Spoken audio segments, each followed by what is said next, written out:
Hello friends.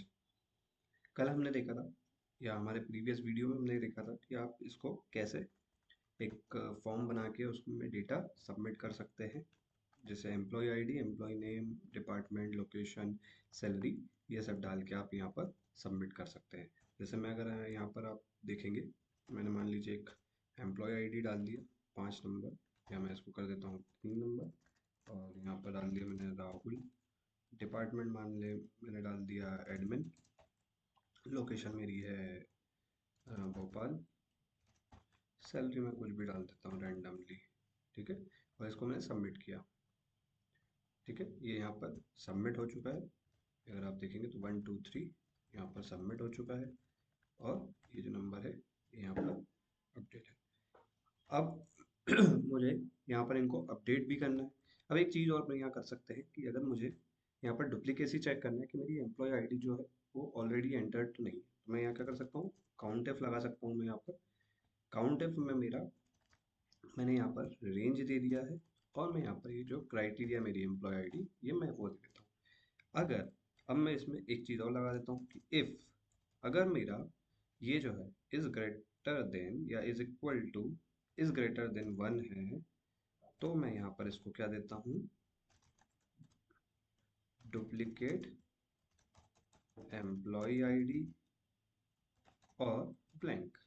ठीक है, अब अभी अगर यहाँ देखेंगे तो आप ब्लैंक है।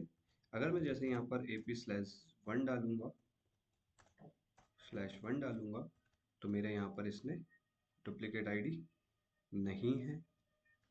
ठीक है,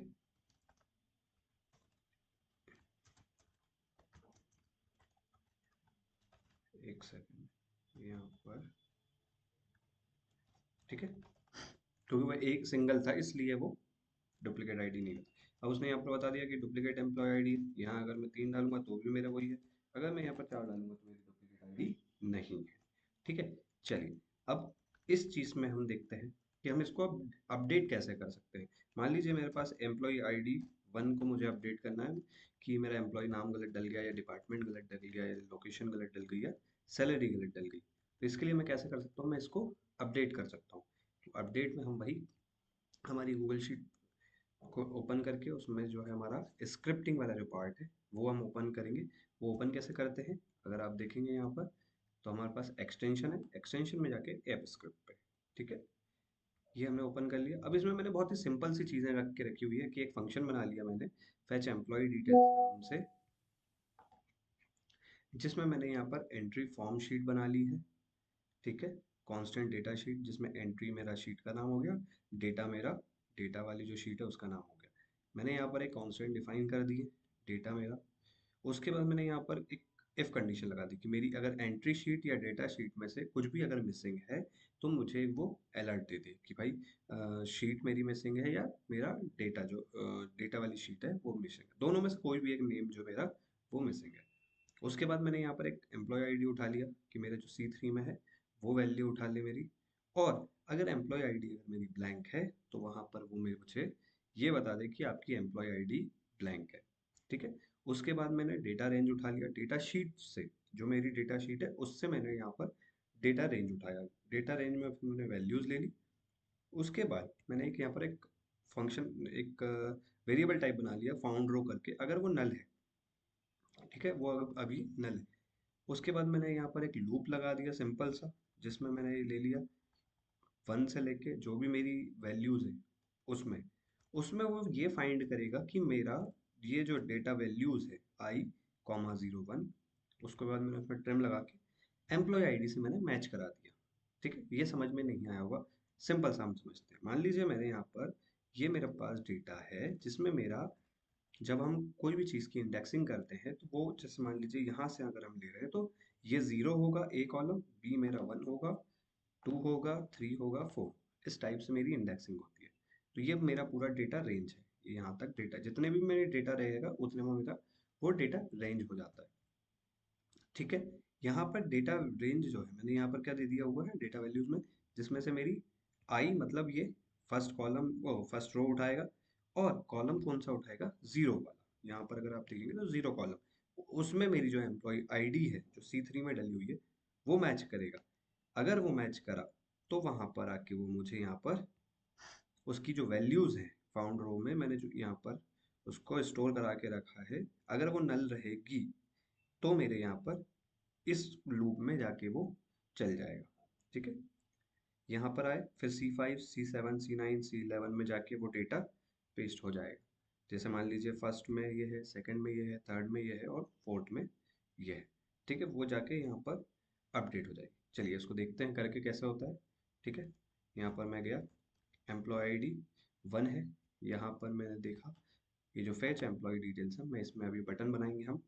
जैसे ही मैं इसको रन करूँगा तो आप यहाँ देखिएगा जो पूरी एंट्रीज है वो यहाँ पर आ गया। क्या बोल रहा है यहाँ पर, detail for employee ID AP1 have been fetched, you can now edit the details. Okay पे जैसे ही क्लिक करेंगे ये पूरे फिल हो गए। ठीक है, अब मैंने यहाँ पर आईटी की जगह मैं यहाँ पर HR कर देता हूँ। ठीक है, अब जब इसको मैं सबमिट करूंगा तो ये मेरा डेटा सबमिट हो जाएगा। ठीक है, अभी हम सब इतना सा देखते हैं कि हम इसको एडिट कैसे करा सकते हैं।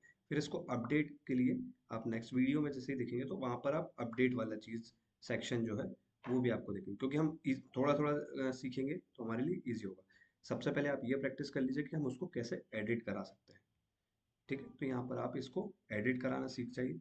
मल्टीपल आप फंक्शंस बना लीजिए, उसके बाद इसको आप एडिट करा लीजिएगा। ठीक है, यहाँ पर मेरा सिंपल सा है। अगर मैं यहाँ पर AP0/2 ले लेता हूँ और इसके बाद मैं यहाँ पर फैच एम्प्लॉय डिटेल्स करता हूँ तो मेरी जो 2 की डिटेल्स है वो यहाँ पर अपडेट हो जाएगी। जैसे देखेंगे गोविंद HR इंदौर, ये डिटेल्स आ गई। ठीक है, अब इसमें हम सिंपल सी चीज़ें एक बटन बना देते हैं। यहाँ गए हम बटन पे, शेप्स पे, आप जो भी शेप्स चूज करना चाहें चूज कर सकते हैं। मैंने यहाँ पर ले लिया फेच डिटेल्स, फीस डिटेल्स के नाम से मैंने यहाँ पर एक बटन बना दी। इसका मैं कलर कुछ और दे देता हूँ, मान लीजिए येलो कलर दे देता हूँ। इसको सेव करूँगा, ये गया, ये यहाँ पर मैंने ले लिया। उसके बाद मैंने यहाँ पर ये चीज़ फंक्शन है, इस फंक्शन को मैं यहाँ पर दे देता हूँ, ये मेरा अपडेट हो गया। अच्छा, अब यहाँ पर हम एक चीज़ और कर सकते हैं कि मैं अगर ये सारी चीज़ें क्लियर कर देता हूँ अभी हम। ठीक है, ये मैं जस्ट आपको बताने के लिए एक चीज़ कर देता हूँ। अगर आपको एम्प्लॉय आईडी का कोई फॉर्मेट रखना है, मान लीजिए मैंने यहाँ पर एक फॉर्मेट रख के रखा कि AP/1/2/3 इस टाइप से जाएगा, तो मैं यहाँ पर क्या दे देता हूँ, एक डेटा वैलिडेशन। अगर मैं कुछ और डालूँ, मान लीजिए ये डालूंगा, तो मेरे को ये एंटर नहीं करने देगा। तो ये मैंने कैसे करा है। ठीक है, इसको देखने के लिए आप नेक्स्ट वीडियो में ज़रूर देखें, जिसमें मैंने आपको यहाँ पर मैं एक वैलिडेशन डाल दूंगा ताकि एम्प्लॉय या कोई भी यूज़र जो है वो हर कुछ एंट्री ना कर पाए। ठीक है, अभी हमने बहुत ही इजी वे में देखा यहाँ पर कि अगर मैंने यहाँ पर AP1 करना है मुझे, देखिए ये नहीं डालने दे रहा है। मैं गया AP/1 लिया मैंने, यहाँ पर डुप्लीकेट एम्प्लॉय आईडी दे दी उसने, और मैंने यहाँ पर पेज डिटेल जैसे ही करूँगा मेरी डिटेल्स पूरी यहाँ पर फैच हो गई।